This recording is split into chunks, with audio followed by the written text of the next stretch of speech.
I saw a masked woman enter my room several times. She pulled my son each time and ran away. Then she took my son and brought him back twice. Peace be upon you, my name is Jessica, and as usual I tell you stories from the hospital where I work. One day, I was waiting for a patient's tests to come out.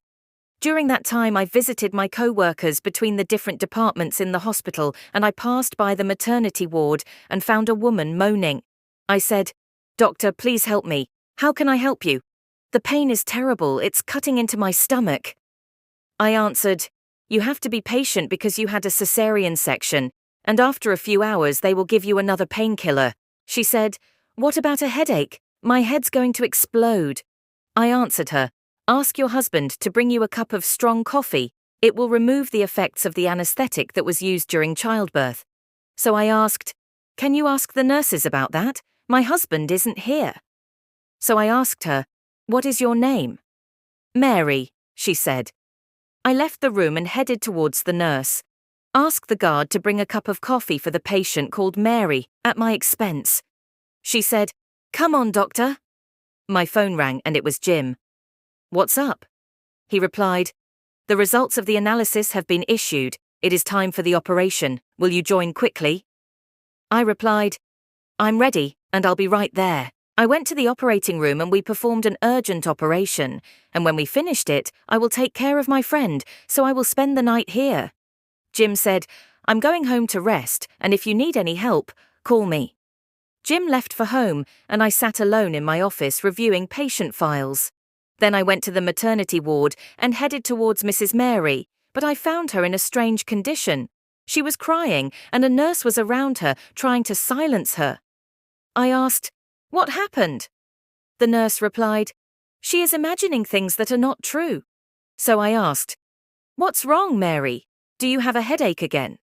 She replied, "No. I swear I'm not crazy. Someone came into my room in the dark, grabbed my leg, pulled it and ran out of the room."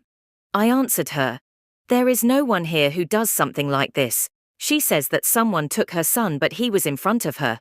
Mary wouldn't stop crying, so I said to the nurse, "Leave us alone." I took a chair and approached her bed and said, "Are you afraid of the dark?" She replied, "No, but no one believes me.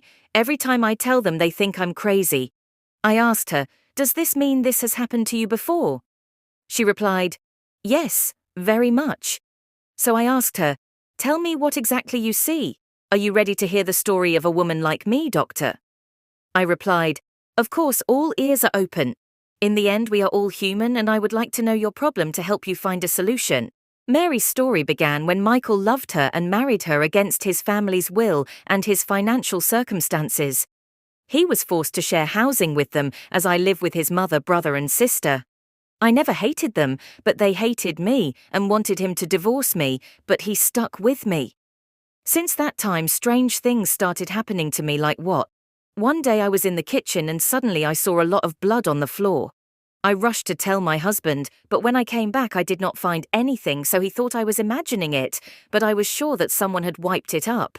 Another time I was in the bathroom and heard a loud knock on the door. I opened it and found no one, and the matter was repeated several times. When I asked my mother-in-law, she said, "You must be imagining. We did not leave our room and we did not hear any knocks on the door."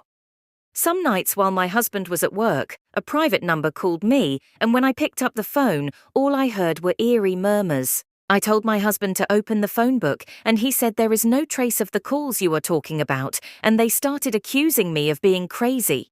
"Divorce this lunatic. I told you from the beginning that she is not good for you."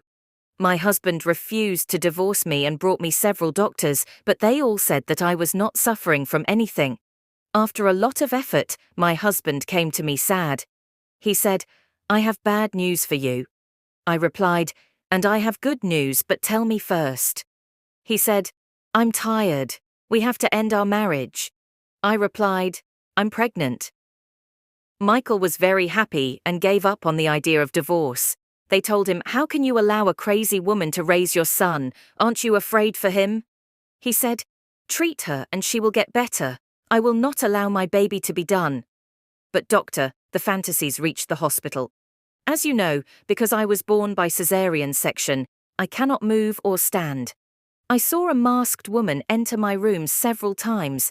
She pulled my son every time and ran away, then she took my son and brought him back twice. I called my husband and he came several times, and every time he found his son in his bed and he did not believe what I was saying.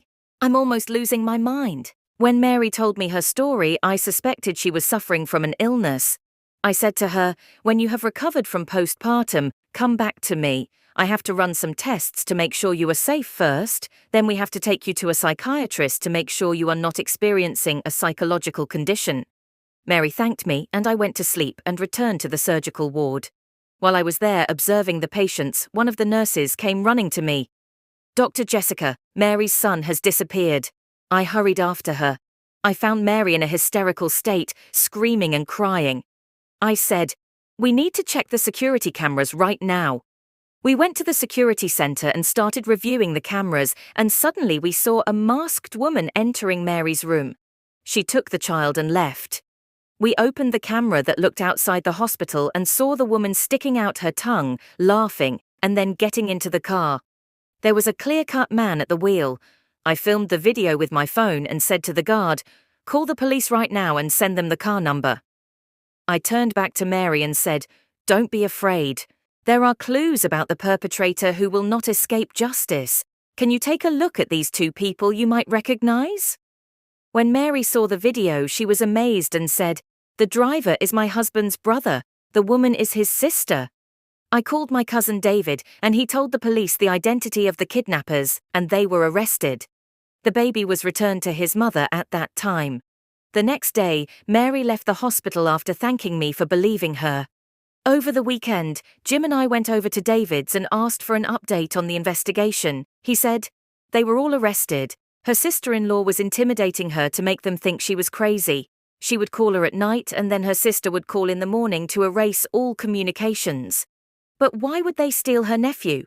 Because he refused to divorce his wife so that his son would not be born, so they decided to steal him to return him to him after divorcing her so that he would have no reason left to keep her in love with him. I asked, "How did you sneak into the hospital?" He answered, "The security men must be held accountable." Of course, we asked about that as well. The girl stayed with her brother next to the hospital all night until an urgent case arrived, and I entered with her, pretending to have come with her. I asked, "What will their punishment be?" He answered, "Mary filed a complaint against her husband's family, but she retracted it at the request of her husband, and he in turn rented another house and moved there with his wife." This concludes our story, and if you want to hear more stories, tell me in the comments.